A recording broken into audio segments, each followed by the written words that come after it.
د سوی او کیشپ د منډې سیالۍ وه. کله چې سوی شاته وکتل نو کیشپ ډېر وروسته پسې را روان ده. دی د ونې لاندې د مسو استراحت یې وکړو او خوب یې وړ. کله چې له خوبه را بیدار سو نو ویې لیدل چې کیشپ د کرښې پای ته رسېدلی ده او لوبه یې وګټله.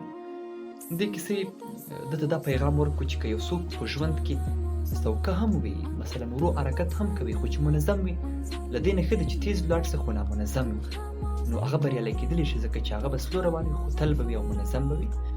بله ورځ سوی بیا بلنه ورکړه کیشپ ته چې راځه یو بله سیالي کوو. کله چې سیالي پیل کړه دا ځل سوی کوم غفلت ونه کړ او په ځغاسته باندې د کرښې پای ته ورسېد او لوبه یې وګټله. نو معلومه خبره ده چې که یو څوک مثلا په ژوند کې هم تیز وي او هم منظم وي، له هغه کس نه به مخکې وي چې هغه منظم وي خو سوکه وي. نو دا ځل بیا کیشپ یو وړاندیز ورته وکړ چې دا ځل نو درېیمه سیالي کوو. درېیمه سیالي به په دې شکل کوو چې دا ځل دغه لوری او دغه مسیر نه ټاکو، په یو بل لوري باندې سیالي کوو. کله چې د دوی سیالي پیل سوه نو سوی بیا مخکې سو، ډېر مخکې لاړ، خو کله چې لا کرښې ته نه ورسېدلی په منځ کې یو سیند راغی، اوبه راغلې چې سوی پرې اوښتلی نه سوی.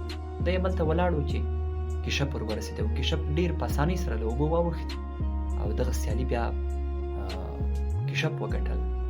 بیا له دې کیسې څخه سوی داسې یو نتیجه واخیسته چې یو څوک که مثلا په یو چا باندې د کمزوري خیال کوي، د کمزوري فکر ورته کوي، نو هغه بیا په دې کمزوري کې د ځان لپاره یو بیل میدان ټاکي او د بریا لپاره یو بیله لاره لټوي او په هغه سره بیا بریالی کېدلی شي.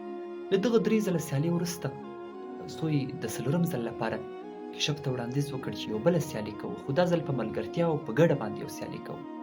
کله چې سیالي پیل سوه نو تر اوبو پورې، تر سینده پورې کیشپ د سوی په ملا باندې ناست و، تر هغه ځای ګډ ورسېدل. کله چې اوبو ته ورسېدل بیا نو د کیشپ په ملا باندې سوی ورکېناست او تر اوبو یې واړاوه.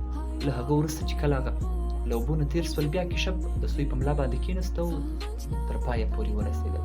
دوی په ګډه باندې یو کار ترسره کړو، سیالي هغه ده چې دواړه یې ورقم وګټل او دواړه یو هدف ته ورسېدل. نو له دې کیسې څخه په وروستیو کې دا هدف اخیستلی شو چې که یو څوک مثلا په ګډه سره کار ترسره کوي او په ملګرتیا سره کار ترسره کوي، د یو بل په مرسته سره کار ترسره کوي، تل به بریالی وي او په ټولو ډګرونو کې به بریالی وي. هدف دا دی چې په ګډه باندې کار وکړي، په همکاري سره کار ترسره کړي، د ژوند په ټولو ډګرونو کې به ټول بریالي یاستئ.